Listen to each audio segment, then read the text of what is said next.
Good morning and welcome everybody to today's webinar hosted by ECIS.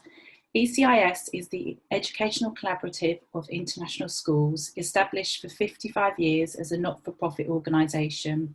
We have over 500 members in 78 countries, and my name is Georgie McIntyre. I'm the Chief Learning Officer at ECIS, and it's my pleasure to introduce today's webinar. ECIS are proud to be members of the International Schools Recovery Forum, alongside Together Schools and Clear Path Alerts. These series of free webinars are offered as part of this collaborative forum to support our international schools with advice and guidance as they reopen and recover. We will be sharing a recording of today's webinar, and there will be an opportunity to ask questions via the chat box or Q&A, and we will pause to review these throughout. I now take the pleasure to hand over to Kevin Lloyd from Together Schools, who's going to introduce our panel today. Thank you, Kevin. Okay, good morning, good afternoon, good evening, everybody, and welcome, and thank you for taking the time to be part of our session today. We have a very, I think, interesting topic for everyone today, where we're focusing on school transportation in a time that's very challenging for, I think, for all of us. I don't think there's anybody who would have expected 6 months ago that we would have faced a situation where more than 90% of the world's population of students would be out of school at one single point in time because of a pandemic. And now we're trying to get those kids back to school, and getting them back to school safely and efficiently, and school transportation is one of the major concerns I think that we have in accomplishing that successfully. And so we put together today a panel of experts to address that topic and some of the challenges, experiences, and insights that they have gathered through their own work and activity addressing this issue. So on our panel today, and I'd like to welcome and thank for joining Steve Burnell. He's the Managing Director of STS, which is a UA-based transport service provider, providing transportation for over 74,000 students in the UAE and other parts of the MENA region. So welcome, Steve. We also have John Birch, who is Regional Director for the Confederation of Passenger Transport in the UK. It's a UK industry body which represents over 1,000 buses and coach operators, many of whom provide school transportation services throughout the UK and for independent state schools. Then we have Meredith. Meredith Harold is joining from Melbourne, Australia, and she consults internationally, providing schools with advice in the provision of their medical services and how to best align protocols with all services, including transport. Carlos Guerrero. Carlos, good morning. You're up very early for us, so thank you for that. Carlos is joining from the US on the East Coast, and Carlos was recently the Operations Risk Manager for the Shanghai American School, so has definitely had some experience dealing with this practically, with over 200 school buses each day. Linda Howard, who is one of the co-coordinators of this and the moderator for Transportation Forum on the International School Recovery Forum. Linda works as a school transportation consultant for international schools and specializes in policy, strategy, and safety in transportation of students. And then last, I'm Kevin Lloyd. I'm the director of Together School, which is a company based in Germany and the UK, and we work with schools to make information easier to use, which includes the development of a school transportation solution for registration, tracking, communication, and engagement of these students and bringing them to school. Okay, so that's our panel for the day. So thank you, everybody. And again, this is part of the International School Recovery Forum.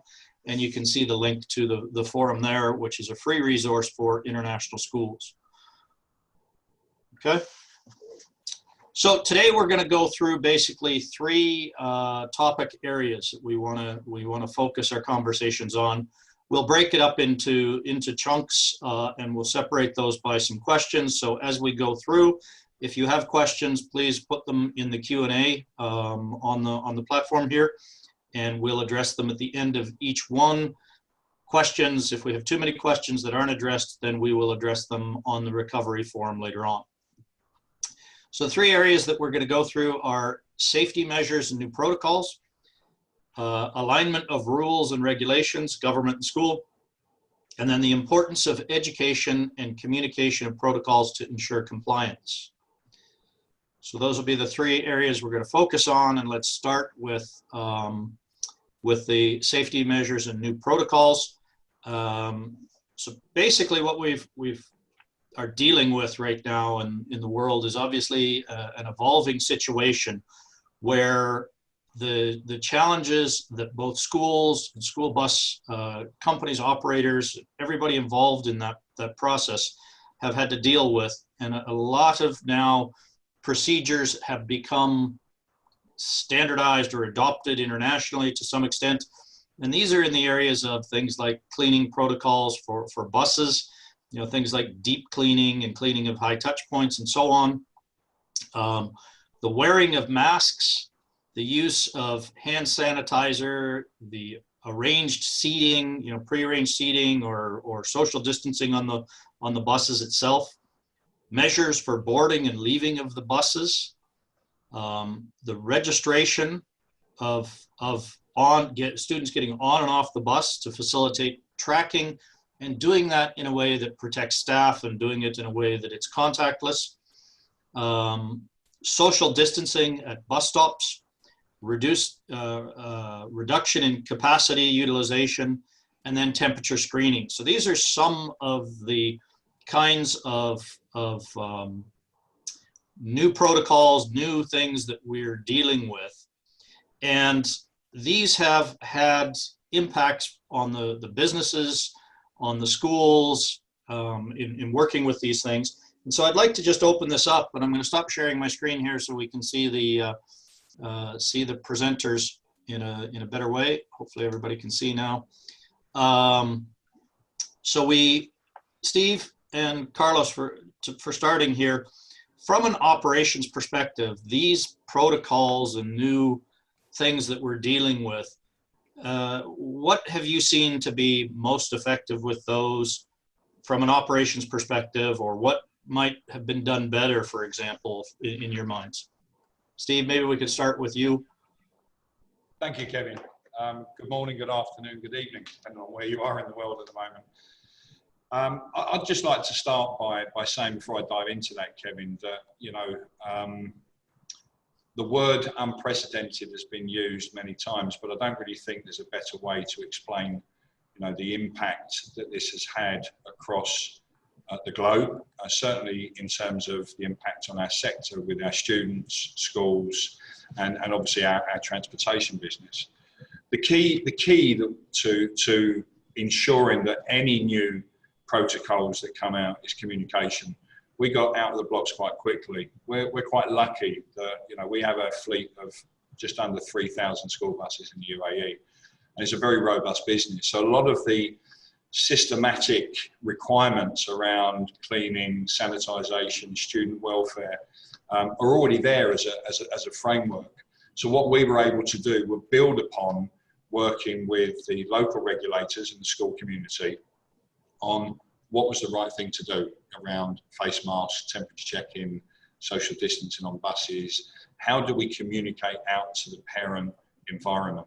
So we put a lot of investment and effort through our team, our quality team and maintenance team, in putting out really robust communication plans to parents so that they were clear from day one on what the expectations were, not only for them as parents, because, you know, I'll give you an example, temperature check-in.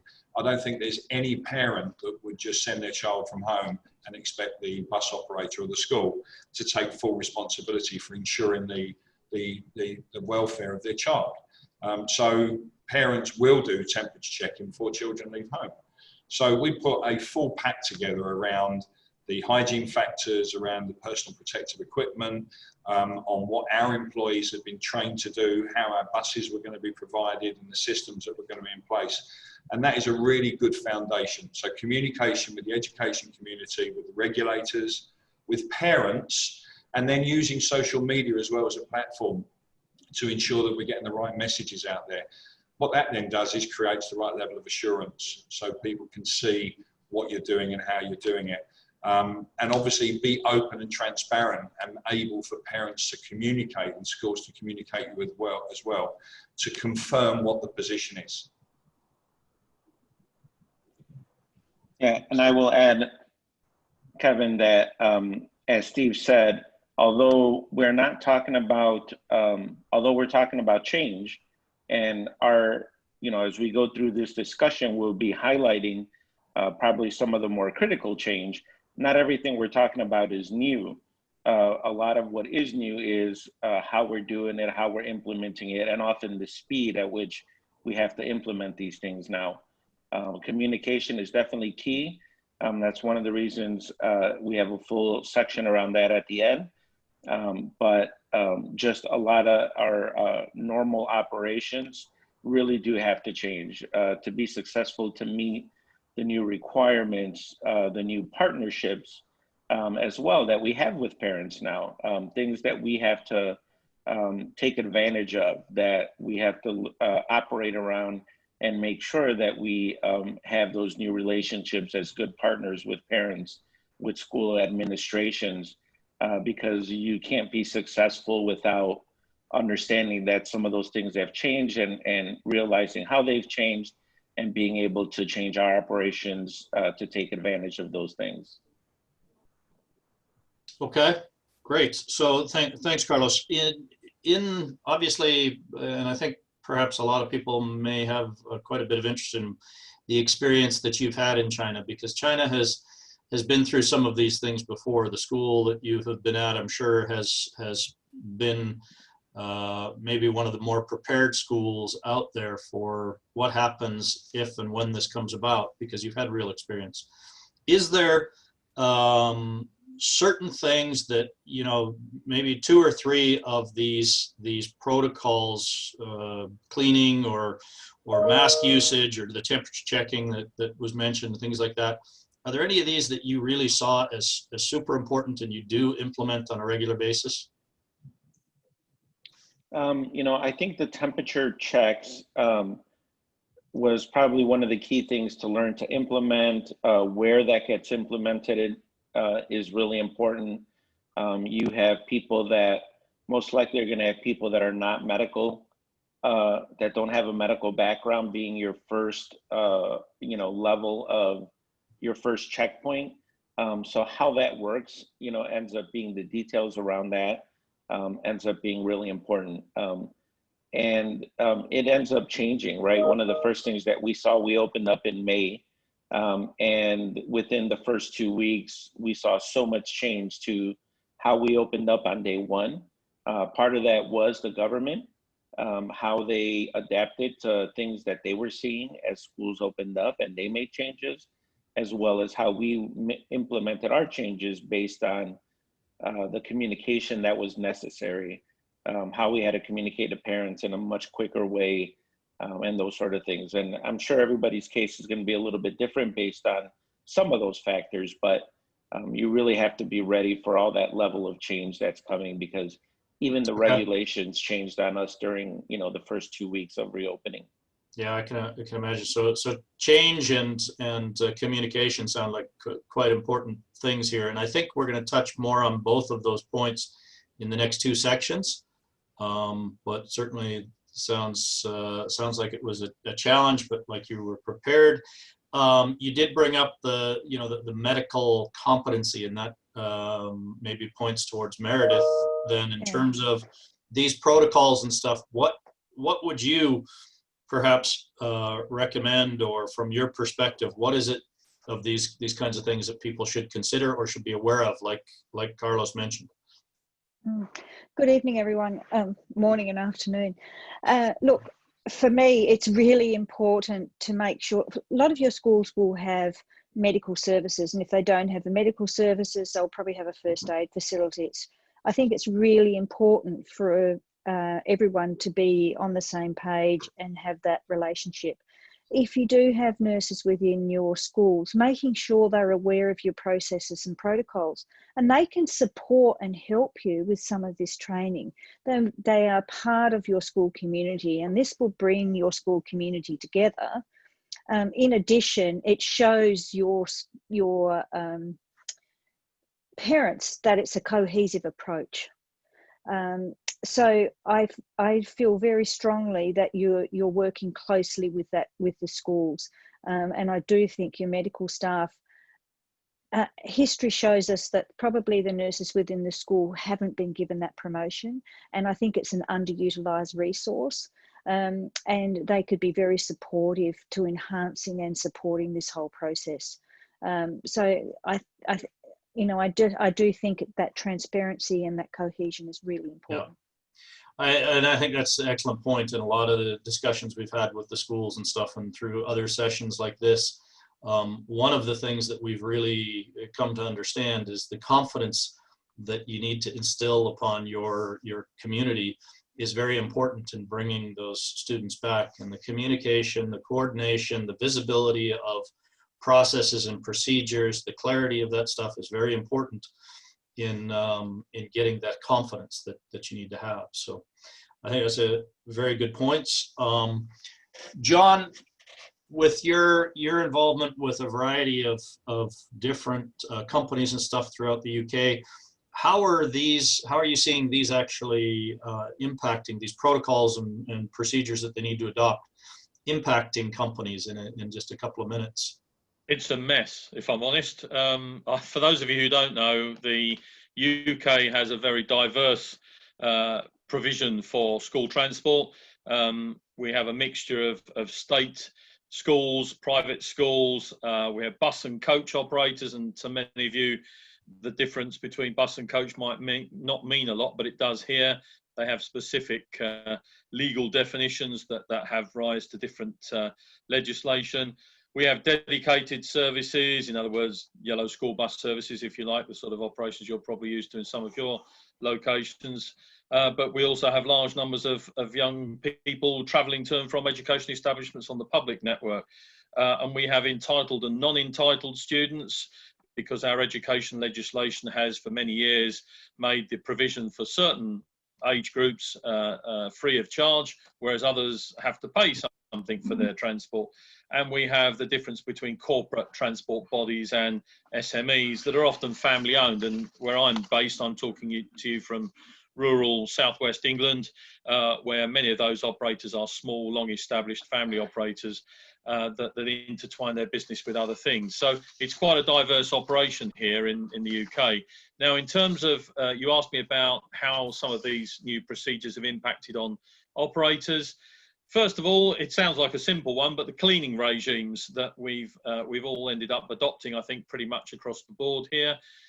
Just getting to the point of being equipped for that, you might think that's a strange thing to say, because hopefully we'll keep our vehicles nice and clean, but of the deep cleaning regimes and when that has to happen and where it has to happen has proved to be an interesting challenge in some cases, because many of us have operated home to school operations amongst other parts of our business, and in many parts of the UK that other business has completely disappeared. It's gone entirely, and we're left with vehicles that at the moment are doing nothing but home to school provision with nothing to infill, and that's had an impact on us as well. And it kind of depends on the fleet size and the type of operation. Small coach businesses in our rural areas here, for example, drivers have been very used to cleaning their own vehicles and looking after their own vehicles, and very proud they are too. But when you then go to the much larger fleets, often the corporate controlled fleets, where the provision of separate cleaning teams has been there, they've been nowhere near as deep cleaned as they have to be now, and so additional resources had to be brought in, and just gaining that supply at first was very difficult. We learned a lot of lessons about where to get the supply from and what the appropriate supply was, and it took a while to get that resolved, and I think we've learned a lot of lessons for the future there. That, of course, also goes for PPE as well, in terms of just finding supply of suitable masks, for example, not just for our staff, driving staff, but for cleaning staff and other operational staff, and indeed the schools themselves, where we've lent support and assistance in some cases for them to understand what's going to be required of us. One of our biggest challenges here has been staff shortages, because we rely very heavily on drivers at the, shall I say, the more mature end of the spectrum, quite often for home to school operations. And many of those are the more vulnerable and are those that have been screening, and in fact, that haven't got the confidence to return to work. I myself was out driving a school bus myself yesterday morning, because one of my local member operators here is being challenged in terms of number of drivers at the moment. Many of their staff haven't returned to work, so they're finding it difficult from that point of view. It's not just staff though, it's the vehicle resource as well.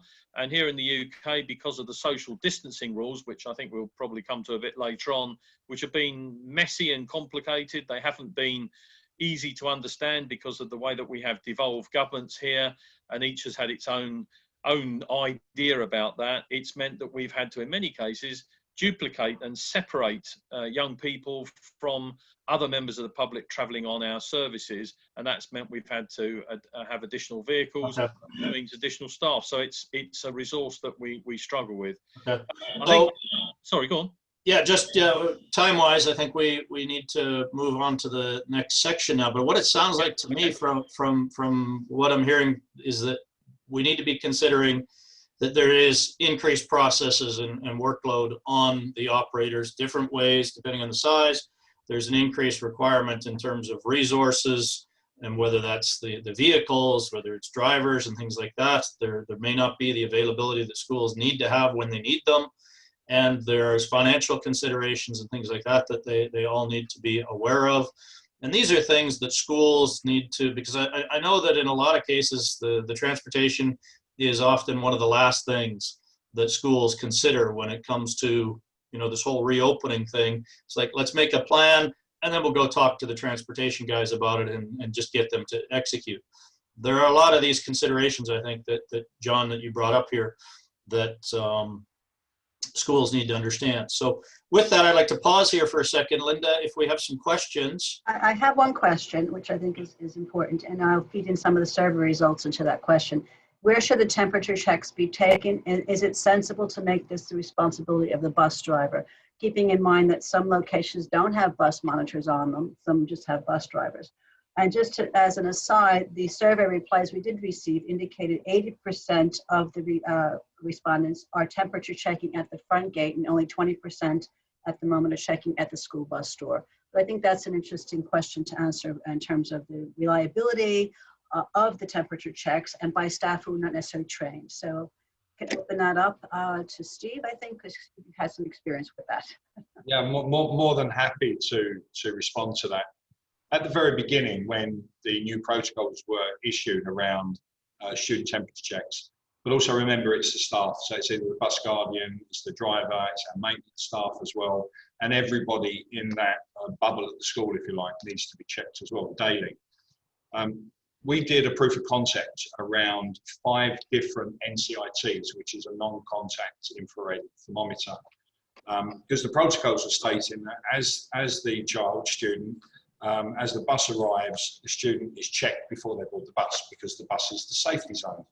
However, of the proof of concept tests that we did across a range of, from, quite relatively low cost, let's say the equivalent of £20, 100 dirhams, right the way up to £1,000, believe it or not, in terms of equipment, we found that the ambient temperature, particularly in the Middle East, was impacting an accurate reading. If you look at most malls or cinemas or fixed assets that you attend, the temperature check-in is done inside. Now, it may be different in colder climates. So the concern that we had was, well, what is accurate? Is the child, do they have a high temperature or not?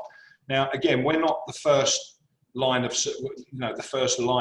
of making sure that the student is correct. The parent would be doing that as well, but we're certainly there to support. So we lobbied the regulators and we wrote to them and just said that the equipment that you're asking us to use, that obviously we are purchasing as well, is not fit for purpose. And they agreed with us, and that it was then agreed that temperature checking could be done inside the vehicle. Again, the temperatures here on site vehicles, air conditioning levels, it's a better environment to do it. But it doesn't end there. Of course, just doing the temperature check, it's then about monitoring the child on the journey as well. And obviously, when combined with the seat capacity restrictions, you need to make sure that you have the processes in place. So it isn't just about the thermometer checking, the temperature checking, but it is about having the right equipment, but training for the employees as well to ensure that they're adequately trained to do what they're doing. But they're not medical staff, is the point that Meredith raised to. So again, it's communication with the authorities, and because it's unprecedented, I don't think there'd ever been mass scale temperature checking in the external environment before. So it was a lesson to be learned. And thankfully it's working well now. Good. Okay, well, and I think this actually helps lead us nicely into the next segment, which is around the alignment of the new rules and regulations. Schools and governments have both got their own rules and regulations. They're getting their guidance and stuff from different places. So what you're faced with to have to manage your business is complicated. So you've got schools who are saying, this is what our requirements are, these are our protocols, and this is the way we do things. Governments and the way you need to operate are telling maybe a different story, and there can be conflicts and misalignments of these things when these are happening. Steve, for yourself, with these guidelines clearly are going to have an impact on the business, on the costs of operating the transport service. How are you managing the costs, and what considerations are you taking when it comes to aligning with the schools? Thanks, Kevin. Our business relies 100% on revenue. So when the lockdown happened in March, effectively 85% of our business just stopped operating overnight, and with the associated revenue of that. So we don't receive subsidies. When schools recommenced in September, in July, we were quite excited that, we were getting our buses back, our drivers back, carrying students back to schools. And then there was the announcement that distant learning was an option for schools. So there was a survey done by schools. So to put things into perspective, we usually or February, I think we were providing services for 80,000, just under 80,000 students in the UAE per day. At the moment, we're at 12% of that number. We've still got all of our assets. We're not a transient business in terms of our employees. They join us, they stay with us. But of course, you've got a high cost base. So there are sometimes difficult decisions that need to be made. In the UK, there was furloughing. We had a similar plan here. We continued paying our staff full pay right through until, so March, April, May. We then had to make some adjustments. So the view that we take at the moment, whilst the passenger numbers are down, student numbers are down, revenue is down, because obviously the fee is paid per student to travel. We take a long-term view on this. This business has existed for 10 years. We know that confidence will come back into the market. We know that distant learning will slightly taper off. In our Indian curriculum schools, which is where I would say most of not the word isn't resistant, but distant learning is being chosen moreover. And put things in perspective, our own Dubai school we have here, Indian curriculum school, there's just under 9,500 students at that school, of which we carry 95% of them. There are 300 attending school. So there is a fear out there of going to school. The schools are obviously receiving revenue, full revenue, whether it's distant learning or physical attendance, whether it's a blended model. And as a service provider, we just need to be very, very sensible. But as good as we make our product, as good as we communicate, we know that it will return. So for the time being, it's a bit belt and braces, just making sure that we control our expenditure. And we just hold in there. There have been some operators, I have to say, that have fallen by the wayside, the smaller ones, where they just don't have the volume or didn't have the volume previously. So it is very, very difficult. I'm not saying it's an easy game. very, very difficult. And every one of our employees in some way, shape or form has been impacted either financially or through, you know, being asked to work from home for a period of time, etc., or take annual leave. Which is, I think that's a very big consideration that the schools obviously need to undertake. We have heard of schools where there is, the school is actually paying driver salaries and things like this during this time, because they know that if they don't have a transportation service, they can't have kids in school. And then they can't get the fees, and it becomes a knock-on effect. So we've heard of those things. We've also heard of schools, you know, looking and evaluating contracts and stuff that they have with the bus operators. What are their requirements? What are the requirements? But what also are they required to really do to keep the business going? So, John, going in that direction then, and back to some of your involvement with the broader industry, especially in the UK. How do you see this whole thing actually impacting the viability of the industry? Well, if I can be positive for a moment, because I know you wanted to also talk about some of the things that we might learn and progress from out of this for the future, when hopefully COVID is no longer the issue it is now. Something that we've been desperately trying to do here in the UK for years, or at least the transport sector side, has been to persuade schools to work with us in terms of the timings of their movements to allow better utilization of our vehicle fleets, because often with just a matter of a few minutes movement in timings, you can get more than one movement with a vehicle in place, for example, and do a double run for maybe 2 schools, maybe even more in some cases. And so that's something we've seen in a number of cases starting to happen because of the need to try and help with the social distancing ideas and the way that we split groups up. So that's one thing that we've been looking at. Some good learnings coming from it. Yeah, indeed. Also, behavioural support, I think it's important. And by that I mean that it's all very well us as operators laying down the rules through our risk assessments of the way that we want our vehicles used. But if we don't get the support from the schools themselves to remind the students of the reasons behind that, then often they'll not understand. They may not follow that through. I actually saw some examples of that yesterday, and it's important, I think, to get the support of the schools to work with the operators. And not that I'm suggesting they don't already, but there are some specialist issues within the COVID pandemic that perhaps need a bit of additional attention. Yes. I think Steve was mentioning just now about some of the smaller operators that have fallen by the wayside. Sadly, we've actually seen very large numbers of operators falling by the wayside here, and they're not just the small operators, I hasten to add here, and there are more that I'm sure are going to fall as well. And there's no doubt that cash flow has been a massive problem here, as I'm sure it has been in many other states as well. It's caused horrendous problems for operators that perhaps haven't got such diverse businesses. Our government has done quite a lot of work to support the sector, but it's been very specific support, and therefore working with your partners, your customers, if you like, is incredibly important. And that, I think, loyalty as well. I appreciate many of us live in tendering and procurement regimes where at the end of the day it's value for money that's important, but during this scenario, this situation, where the numbers of operators that understand this business are inevitably going to be thinned down, then loyalty between those operators and the schools that they support and have done for in many cases for many years, I think is very important. And we've seen some sad cases of that falling by the wayside in the last few months, which has been great. Okay.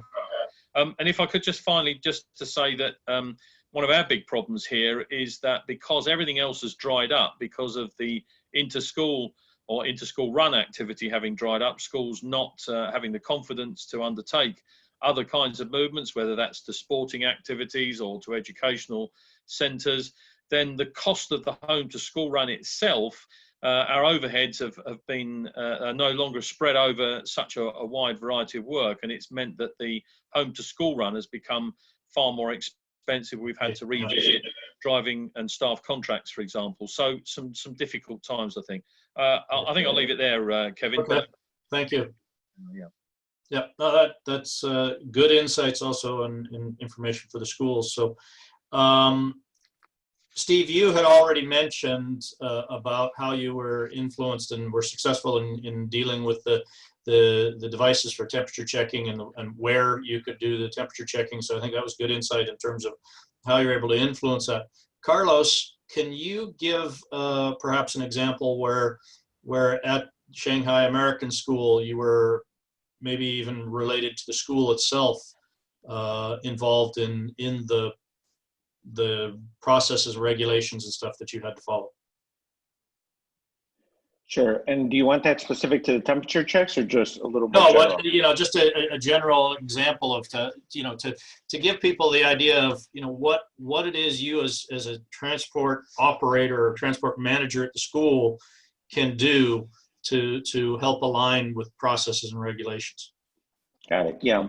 So it is, you know, as you're hearing, it is quite a balance, and it's a balance around a lot of different areas. And so, you know, one of the key balances that maybe has not been mentioned enough yet is really getting the confidence of the parents, because we want kids to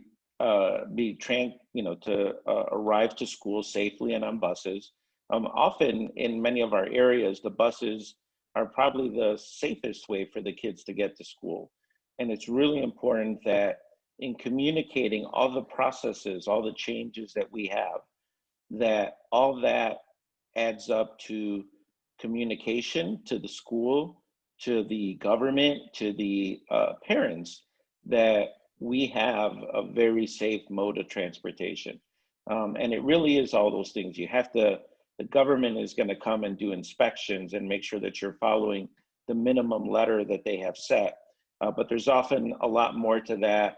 And there's going to be a lot of balances of, you know, there's a lot of different places you can put in temperature checks or other procedures that are required. And so whether it's forms being collected from parents saying that children did not have a fever that morning, that they did their temperature checks. So there is a lot of different solutions to the problems that you are going to hit.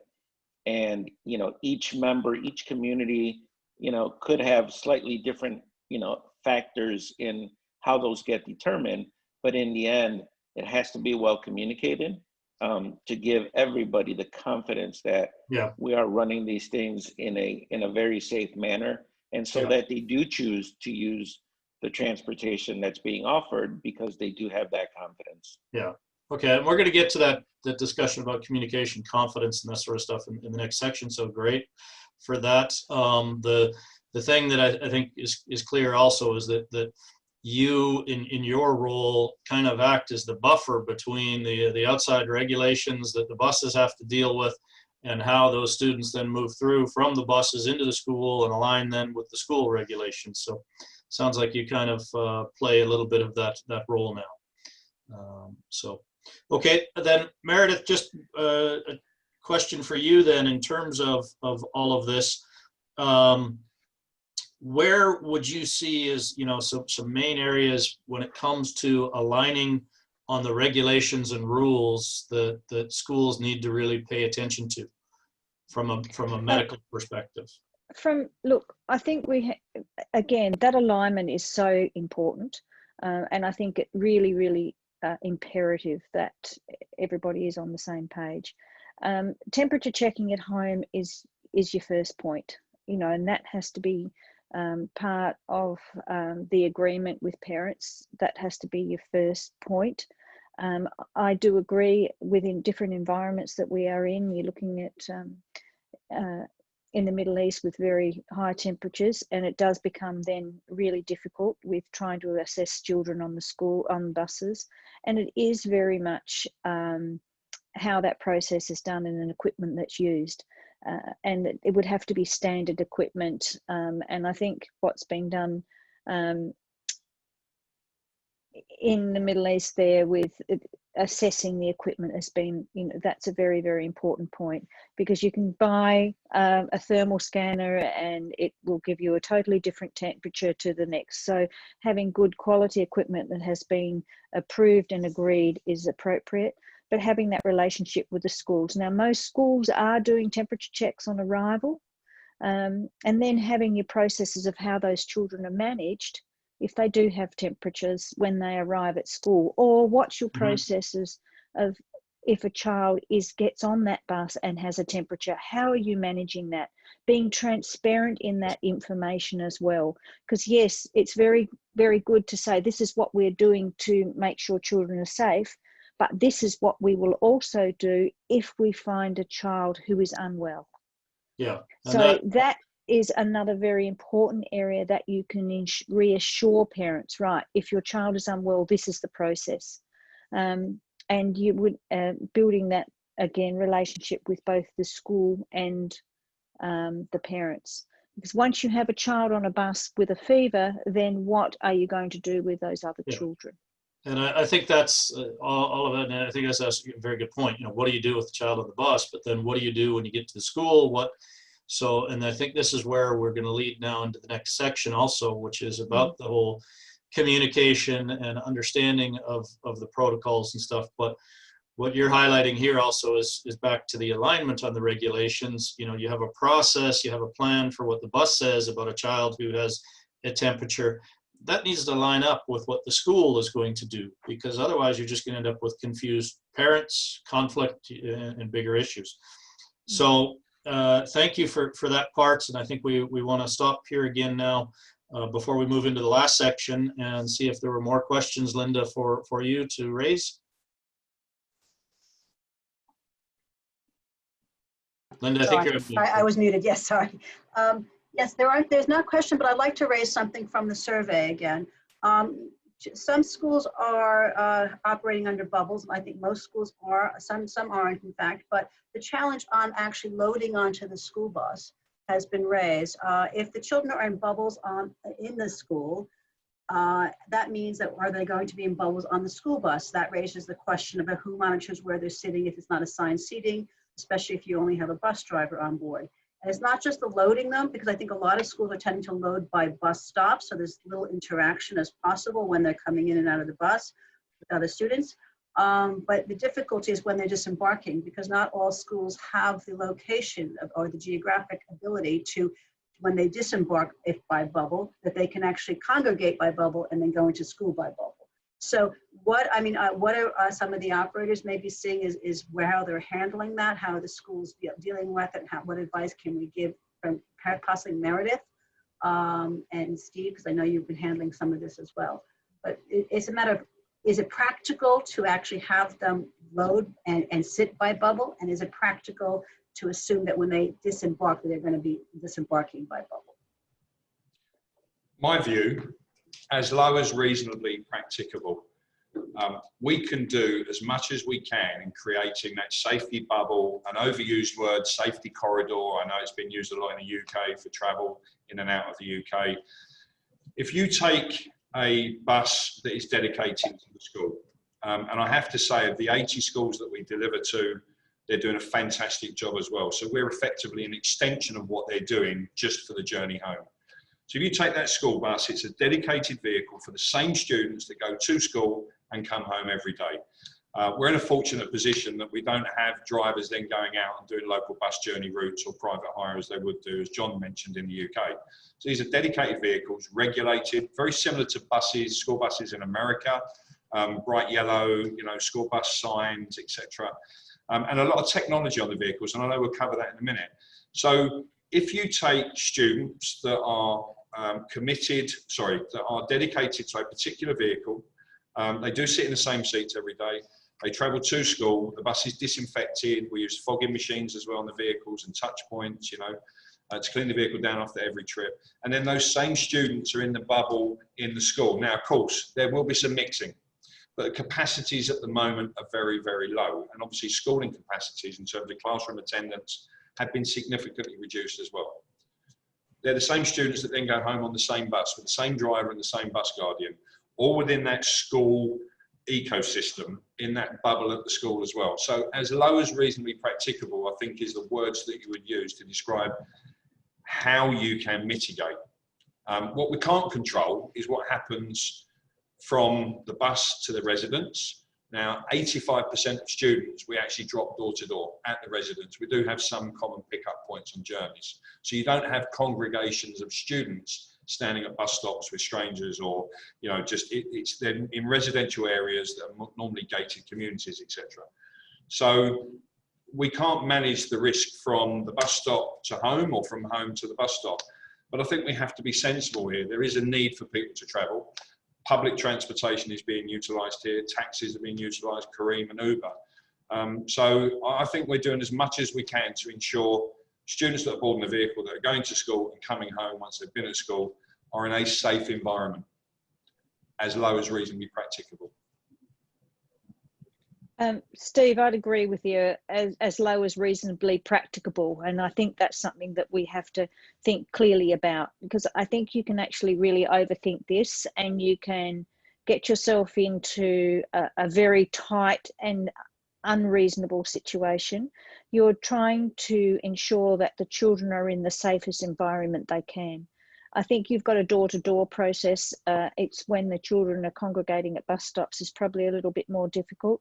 But if we're all doing the best we can and ensuring the safest environment, you have your school buses which are being cleaned and regulated, which is a much safer environment than sending your child in a taxi which has been used by how many people before and not cleaned appropriately. So I think that is the area that we need to really encourage and show people that we are doing we are doing the best for their children to keep them safe. Thank you. Okay, good. Well, let's then move into the last section. We'll try to keep it a bit abbreviated so we can stay on time for the session today. But the area around and the discussion that we've just had kind of lends into then the importance of the whole education process and the communication of protocols to help ensure the compliance, to help ensure that there's buy-in, that there's confidence, because without that, you're going to end up, as we've already heard, you're going to end up with conflict, you're going to end up with distrust, and you're going to end up with kids not simply going to school. So Linda and Carlos, maybe we start with Linda. If you could just address the importance of communication and education in your view to get that buy-in. Linda, you're muted. Unmute. So I think that communication amongst stakeholders is something that's crucial in transportation generally, not just in this pandemic and not just in COVID. It's making sure that procedures and processes are effective and people are educated to why they're in place. What I'm seeing again in the surveys is that in areas where it's not mandated, where the government has not given clear mandated instructions on certain things like wearing a mask, which 100% of the respondents are having their students wear masks, there are some difficulties where parents are saying, my children don't have to wear masks. Now, I think that requires additional education, not just signage, not just, I mean, I know there's some great videos out there as well, but perhaps some town halls where people are being explained to why it's not just for their own students and their children and other family members, but also, as John pointed out, a lot of our drivers in other parts of the world are not the youngest of people, and they are more possibly more vulnerable. And we're protecting our drivers and administrative staff as much as we're protecting students. So the whole community is what we're looking to protect. So I think it's actually getting those processes straight through so that it's not everybody is on board. And if they're not, then trying to address that as well as you can. I mean, I know most schools also have a policy of the riders have to have it. So if they're not, they don't ride. That poses other questions, as we know. But that's my feeling, is that I think you just have to keep, it's not a one-stop signage, it's continuous education and discussion with the stakeholders. Okay, thanks for that. Carlos, would you have anything to add to that then in terms of the communication and education? You're on mute, Carlos.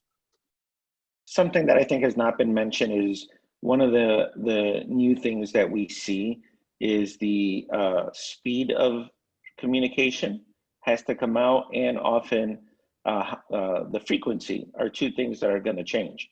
You know, we have all kinds of regulations, and I know everybody on this panel can talk about how regulations have changed. Once those changes come out, you know, the sooner we get out on that front of communicating that we're ready for these changes, that becomes really important. And we probably have more active stakeholders than we had before. We might have been focused on dealing with schools or dealing with parents or dealing with government. And now it really does become communication across all the impacted players. And so, you know, that's one thing that we need to look for tools and better procedures to do that with. How are you going about doing that? Have you adopted new technology or anything to make that happen, or how was? We were fortunate to have some technology in place already. We had some mobile apps that we used, and we had all kinds of tracking already, but that was still not enough. We had to expand that. We partnered with our developer to give us a lot more communication abilities and over a broader range. We now used our transportation app to communicate with everyone at the school, because we suddenly had this need for quick and updated communication that we never saw. And so we had to find the tools to allow us to do that. Okay. Good. Steve, what about you with STS and communicating with parents and things like that? Technology that you've been using for that? I was just writing a couple of things down, Kevin, actually, because I was hoping this was going to come back to me. In terms of technology, I really do think that we do set a standard here in the UAE. In terms of our smart bus, so we have our own smart bus capability, we have our own smart bus technology business as well. So everything from acquisition to installation to maintenance, and that includes everything. So every student has an RFID card, so we can do the contactless registrations. They board the vehicle, they check in, check out. And that's really important, particularly if we have an incident where there is a child that is reported as a suspected COVID case. So we can then do track and trace. Every vehicle has, you know, a number of CCTV cameras on the inside and outside. So we've really joined the dots in terms of who's boarding the vehicle, where they're boarding the vehicle, what time they're boarding the vehicle, what vehicle, the staff that are on it, etc., particularly for track and trace. Motion sensors on vehicles, and numerous other technologies like GPS that Carlos mentioned, route optimization software, and the parent app as well, which shows real-time information as to where the bus is. Again, very similar to other transport route apps that you see out there. One of the key areas on the communication is, one, you know, increase your social media audience, particularly with the parents and the kids that travel, because they see the positive messages coming out. If you go onto our Instagram page, we've started doing social media bursts, again, to raise the awareness of students are actually really excited about physically attending school. You know, you see them talking about, I came in on the bus today and I can see all the safety measures, I'm happy to be back around my friends, that, you know, that tangible education and contact, not the best use of word, but physical engagement with other students at school is amazing. Get it in the press, you know, go on the radio, email your parents, but again, do it in conjunction with the school and the people that you're working with. And we've seen a really positive attitude around the bus is important, going back to school is important. There will always be the fear factor there. There will always be parents that say, well, I just want to give it a few weeks. Now we're 2 weeks into the new school term. Now for the UK and international schools, it's the new school year.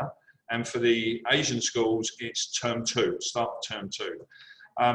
And we know that parents are saying, I just want to give it 4 weeks. I want to see how the school are managing. I want to see if there are any reported cases of students at schools, and then what the authorities would then do at those schools to deal with that. They're very, very strict here.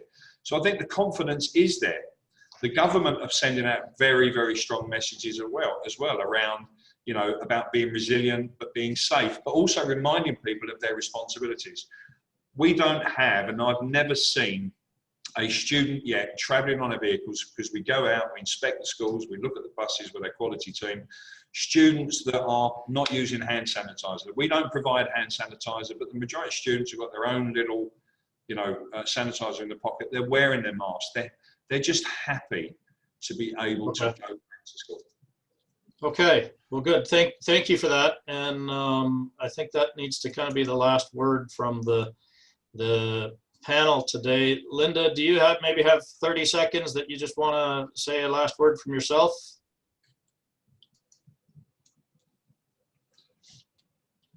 You're on mute again, Linda. Oops, you've screen shared, Kevin, by the looks of it. Yeah, I know. I'm going to bring up the last slides for today. Sorry about that. I think Steve's answer was very comprehensive, and I quite liked his comments about going on social media, giving the positives about kids and how excited they are to be back at school. That's certainly what I'm hearing as well. So there are no questions at the moment, but if anybody wants to feed me anything later, we can certainly answer it on the seminar. On the forum. Yes. Linda and Kevin, could I just say one thing? Because I've been desperate to use one word through several of these sections here, and that's the word culture.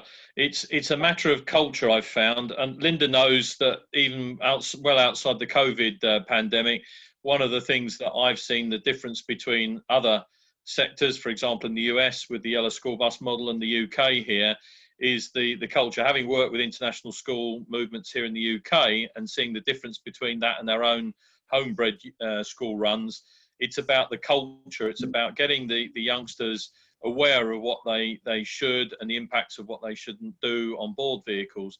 If you get that culture right and everybody works together, the schools, the local authorities, those that are involved as well as the operators, then you can pretty much do anything. And we talked about bubbles and getting people to sit in the right places.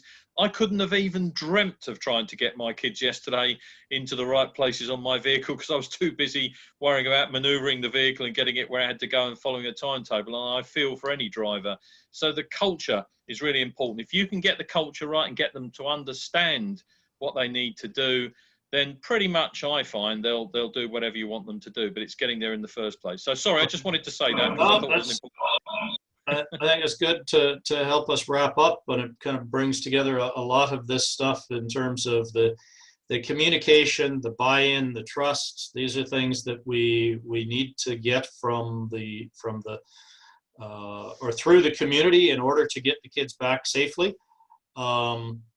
As I mentioned at the beginning, we would have never expected that such a significant number of students would be out of school. This is probably one of the most, the whole impact to education is probably one of the most significant things that this whole COVID thing is presenting to the world today. And the longer it goes on, the more challenging it is. So I think what we're doing here, trying to figure out a way to make sure that the kids can get to and from school safely, is extremely important. So with that, I want to thank the panelists for their insights and contributions today. We will continue the conversation on the International School Recovery Forum. You can see the link there is sep-forum.com. There is a special section on transportation, and that is being moderated on a regular basis by Linda. And if you have any special requests or insights or things that you want to share there, please reach out and we will do what we can to help. Yeah. Kevin, can I add to that? Absolutely. I mean, it's not just about asking questions; it's about sharing where you sharing, so we can pass on where good practice has put in place has actually been successful to meet some of the challenges. Thank you. Exactly. Thank you for that. And so we really encourage you to stay there or to join us there and keep the conversation going, keep it alive. With that, I would like to thank the ECIS for their sponsorship and support of this forum, of this webinar and discussion today. They're providing a great number of very valuable discussions around the entire education process and getting kids back to school. So please check out their website as well for other forums. And our contact details are there on the screen, so you can reach out to us at those email addresses. The webinar will be shared as a recorded webinar, both on the ECIS website as well as the Recovery Forum's website. You'll be able to find it there. And there is a survey that we're running as well on school transport during COVID-19. And we would appreciate if you would go and spend 5 minutes on that survey for us and give us some of your feedback. So with that, I want to thank everybody. And Georgie, if you want to say a last word, please go ahead. No, just thank you so much to the panel, to yourself, Kevin and Linda, and for the rest of the panel team for taking your time up. I know it's such a busy start of the year, but this is hugely, hugely important for us to be discussing and supporting in any way. So absolutely, if anyone would like any more information, as mentioned, just follow the links that have been shared today. We will be emailing out the copy of the presentation for access, so please feel free to share it with your colleagues as well. Thank you. Thank you. Everybody, bye-bye. Bye.